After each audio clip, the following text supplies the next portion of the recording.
और 24 की चौसर में बात अगली खबर की। 17 अप्रैल को रामनवमी है, आराध्य राम की स्तुति का दिन है। लेकिन दुर्भाग्य देखिए कि राम के नाम पर भी सियासत हो रही है। इस सियासत का सेंटर बनी है ममता बनर्जी। बीजेपी के अमित मालवीय ने ममता बनर्जी पर हिंदुओं को दंगाई कहने का आरोप लगाया।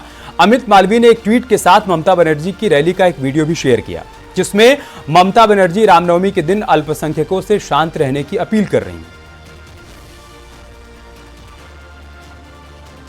আমি সংখ্যালঘু ভাই বোনদের বলবো, যদি দেখেন স্লোগান দিচ্ছে 17 তারিখ ওটা ওদের দাঙ্গা করার দিন, আমি মনে করি ওটা মানুষের সম্মানের দিন হোক, ঐক্যের দিন হোক। গালাগালি দিলেও মাথা ঠান্ডা করে আল্লাহর নামে প্রে করবেন, ওদের বিদায় চাইবেন। तो इधर ममता का विवादित बयान सामने आया, उधर विश्व हिंदू परिषद बंगाल में रामनवमी को भव्य और दिव्य तरीके से मनाने की तैयारी में जुट गया। दरअसल पश्चिम बंगाल में कल यानी रामनवमी पर वीएचपी और हिंदू संगठनों ने विशाल उत्सव मनाने का ऐलान कर दिया है। वीएचपी ने दावा किया है कि विशाल उत्सव में पूरे बंगाल में 70,000 गांव के करीब 1 करोड़ से अधिक लोग शामिल होंगे। इस मौके पर पूरे बंगाल में 200 से अधिक शोभा यात्राएं भी निकाली जाएंगी। वहीं कलकत्ता हाईकोर्ट ने भी वीएचपी को कुछ शर्तों के साथ रामनवमी पर जुलूस निकालने की परमिशन दे दी है।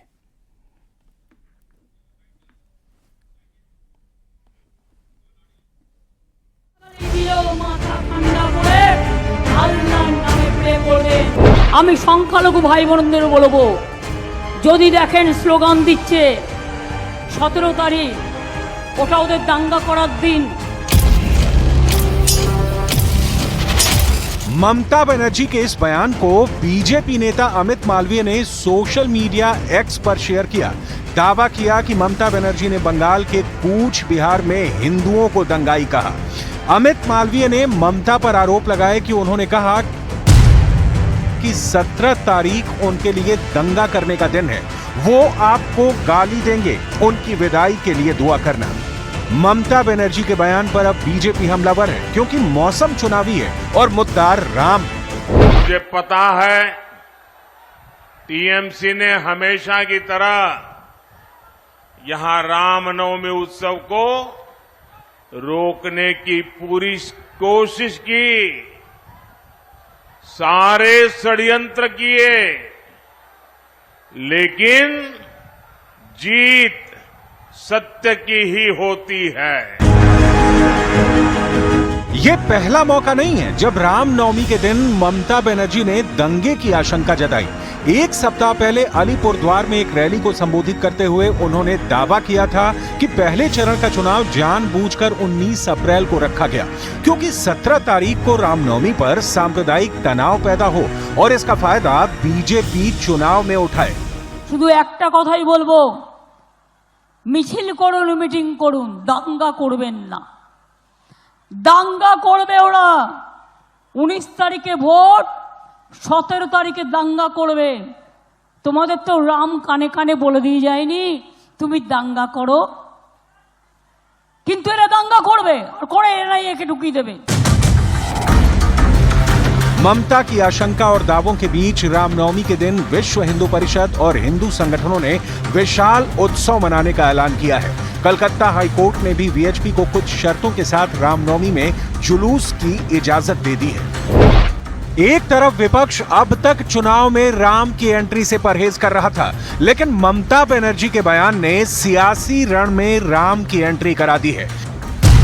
ऐसे में सवाल है कि क्या ममता बनर्जी के बयान से बीजेपी को चुनाव में फायदा होगा? रामनवमी पर दंगे की बात करना वोट के ध्रुवीकरण की कोशिश है। चुनावी लड़ाई में राम को लाने के पीछे ममता की क्या रणनीति?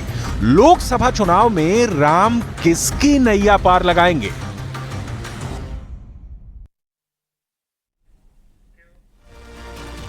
तो पश्चिम बंगाल में कल यानी रामनवमी पर वीएचपी और हिंदू संगठनों ने विशाल उत्सव मनाने का ऐलान किया है। वीएचपी ने दावा किया है कि विशाल उत्सव में पूरे बंगाल से 70,000 गांव के करीब 1 करोड़ से अधिक लोग शामिल होंगे। इस मौके पर पूरे बंगाल में 200 से अधिक शोभा यात्राएं भी निकाली जाएंगी। वहीं कलकत्ता हाईकोर्ट ने भी वीएचपी को कुछ शर्तों के साथ रामनवमी में जुलूस निकालने की परमिशन दे दी है। ममता बनर्जी ने वीएचपी के कार्यक्रमों को लेकर एक विवादित बयान दे दिया और उन्होंने कहा कि वीएचपी और बीजेपी दोनों मिलकर रामनवमी के कार्यक्रमों की आड़ में बंगाल में दंगा फैलाना चाहते हैं। इसको पलटवार करते हुए वीएचपी ने कहा कि ममता बनर्जी तुष्टीकरण की राजनीति करना चाहती हैं और वो हमेशा से रामनवमी के लगातार जो वहां प्रोसेशंस निकलते हैं बंगाल के उनके ऊपर हमेशा से विवादित टिप्पणी करती हुई दिखाई देती। दरअसल अभी चंद दिन पहले की बात है जब ममता के काफिले के आगे जय श्री राम के नारे लगे थे और अब रामनवमी को लेकर ममता बनर्जी का यह बयान उनकी परेशानी को बयां कर रहा है, जिसका सीधा ताल्लुक बंगाल के सियासी अंक गणित से है। चुनावी गणित के लिहाज से देखें तो 2021 में बीजेपी का वोट शेयर 38.1% रहा था, जबकि तृणमूल कांग्रेस का 48.59% रहा था। ममता बनर्जी को 294 में से 215 और भाजपा को 77 सीटों पर जीत मिली थी। बेशक तृणमूल कांग्रेस ने भाजपा से तकरीबन 10% ज्यादा वोट हासिल किए, लेकिन इस अंतर को छोटा नहीं आंका जा सकता। भाजपा को 2019 के लोकसभा चुनाव में 40.30% वोट मिले थे। इसका अर्थ यह हुआ कि 2019 के मुकाबले 2021 में भाजपा को 2% कम वोट मिले। दूसरी तरफ तृणमूल कांग्रेस की वोट हिस्सेदारी 2019 में 43.30% थी, जो कि बढ़कर 48.20% हो गई।